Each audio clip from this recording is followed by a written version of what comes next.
hollowed town, filled with dread, mistakes untold within his head.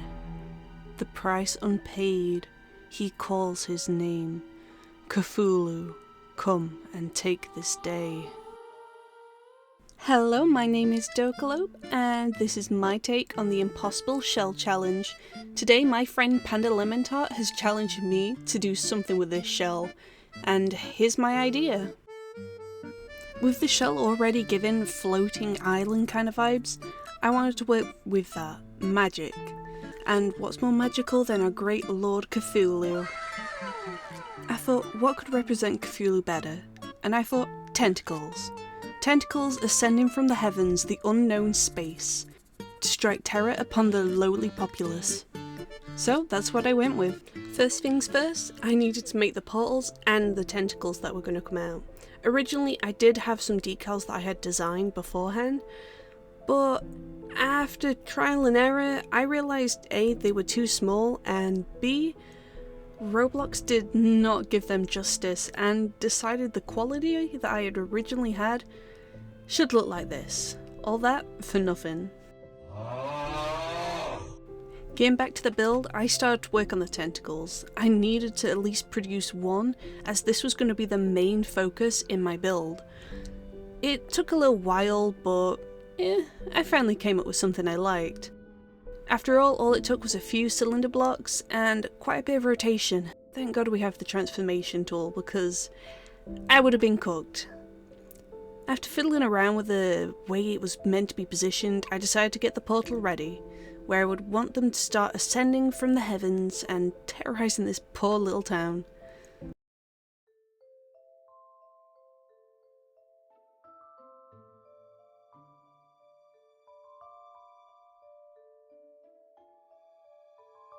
After watching a lot of Lovecraftian games and listening to stories, I noticed Cthulhu is usually summoned pretty close to the ocean, so I threw in a lighthouse so he would feel right at home.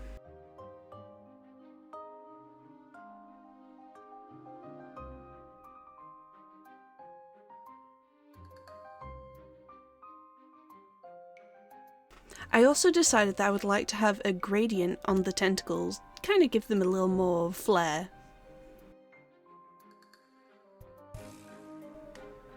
Though I seem to have messed this up, I would like to note that when we were building this, it kind of was 3 AM for me and I was absolutely exhausted.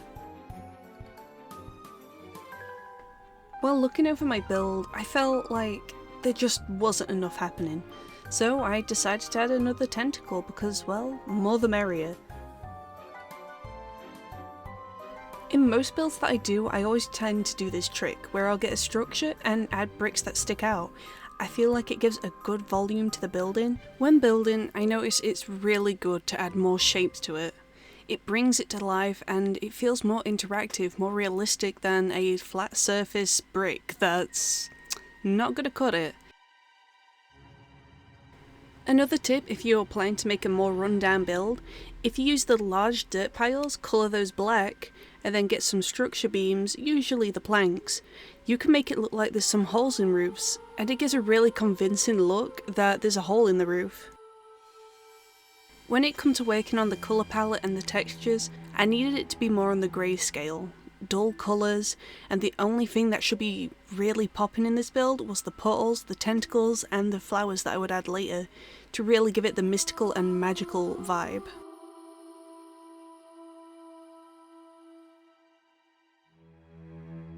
Another build tip I often use in my other builds is I'll get the smaller mods and the larger mods, get the same texture, but make it either a little bit lighter or a little bit darker than the normal roof. This gives more of like, how would I say, a more 3D look to the tiles and a bit of contrast. I find it really helps bring the roof to be something more eye-catchy. I will say now I am a little sorry if, I'm struggling with my words. I'm really nervous. I haven't really made many videos before, and I enjoyed this. Luckily it's a speed build, so I don't need to talk too much.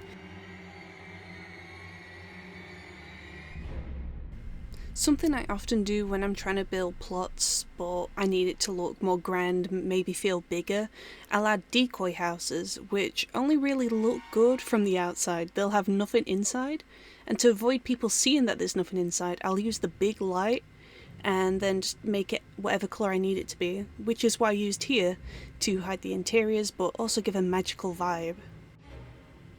I also included using the firefly light. I also made sure to use the firefly light, Bernie bugs. I also made sure to use the firefly bugs as well, as they kind of give the magical sparkle that most fantasies would have. They made really good use, and because it's not a strong singular light and it's more spread out and looks pretty, I can use it all over the place. It is the best thing they have ever added.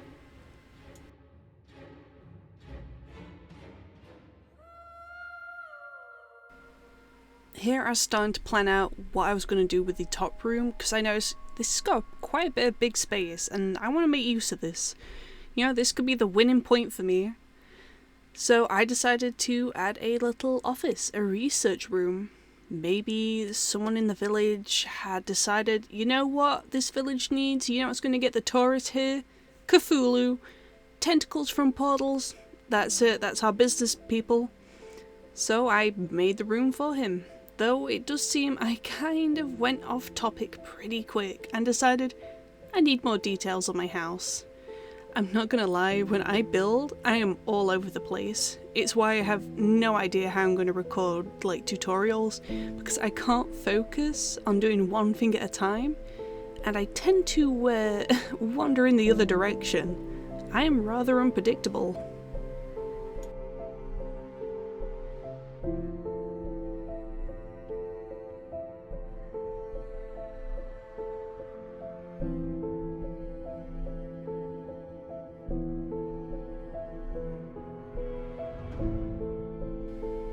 At this point, all I was really doing was just trying to add more details, clean up here and there, make sure I didn't leave anything untextured, uncoloured, or looking kind of ugly.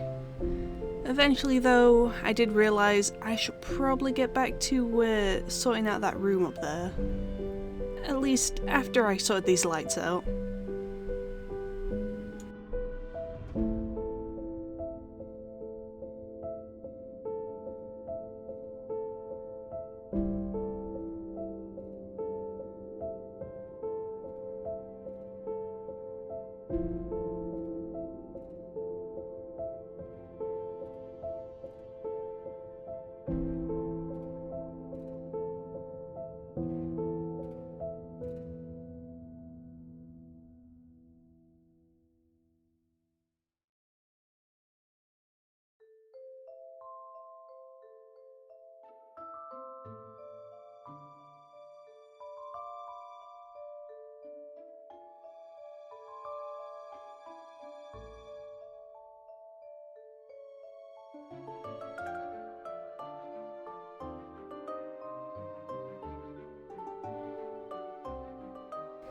Okay, finally, after getting distracted by loads of mini details that I needed to add because I wouldn't have been happy, I finally get back to sorting the room upstairs. For the idea, I wanted it to seem trashed and full of information, like someone had gone crazy looking for keys and ways to summon Cthulhu.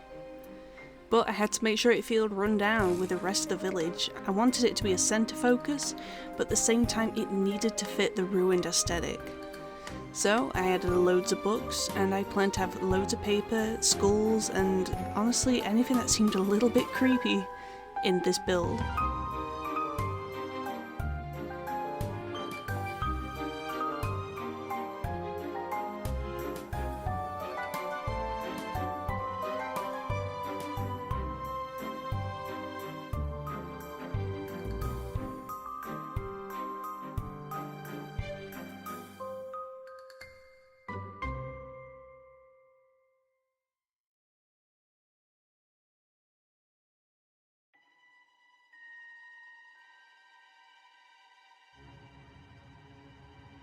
So after finally making the upstairs area, I did realise I made no way for you to get up there. So I decided to incorporate the already made floating islands by adding a few steps where people could jump over them to get to the top.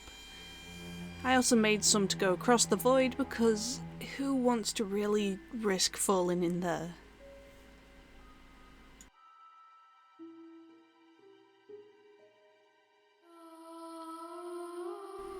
I won't lie, I hope in the future I can get more experience in recording and voicing over the videos that I make, because when I go through this in editing I am just like, wow, my brain is scatter mode right now because I could not focus on one area for long, so I just kept going all over the place, like just everywhere, like oh, I'll do this, I'll start that, and then boom, it just didn't happen and I went off somewhere else.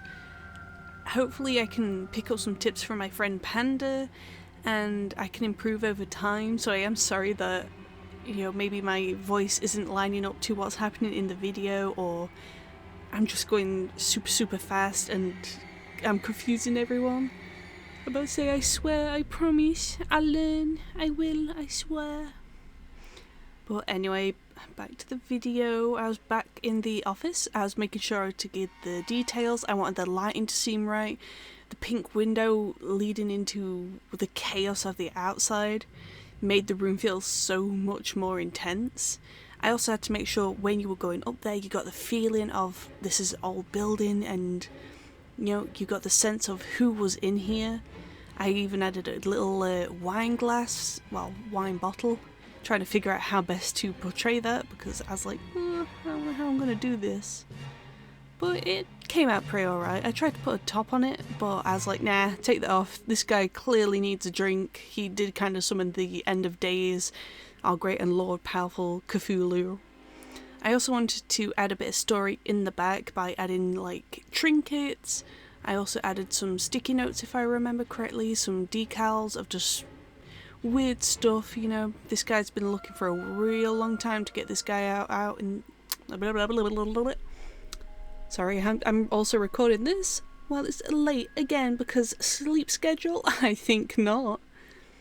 But yeah, here you can see me actually adding those decals that I was talking about, linking it up together, making it like, oh, this person's really put thought into this, unlike me.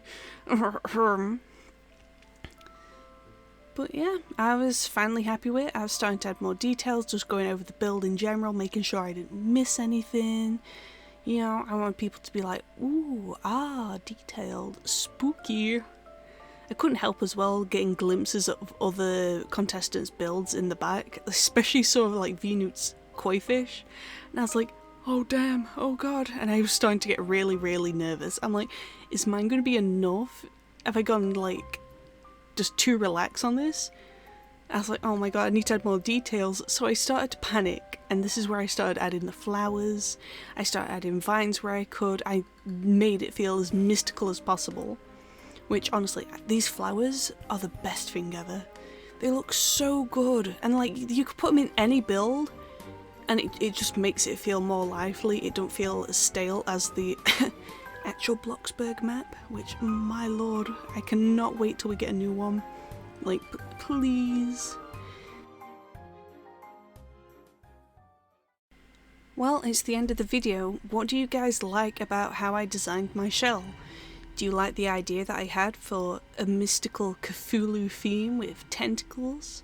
Or do you think it would have been better with something maybe a bit more happy and a bit more fairy tale? Well, hopefully you liked it. Whatever you did like, make sure to leave a comment and let me know, because I'm interested to hear what you think. So after touring the plots, it did come to my attention I may have gone over my budget by 19 whole K. Which sadly does mean I'm disqualified and I cannot claim the prize to the challenge, which I don't really mind actually. I really enjoyed it and I hope I can be involved in future ones. Everyone's build was amazing and I really recommend that you go and look at everyone's channels and their videos of how they made their plots. I'm not really sure how to end this video, so check out my description. We have the Discord in there. You do need to be 13 plus. as well as I plan to make the tour for my farm build, which has shown up in Panda's farm series, and a lot of people really want to see how I made my animals and the layout, which I will show. Okay, goodbye, I love you all.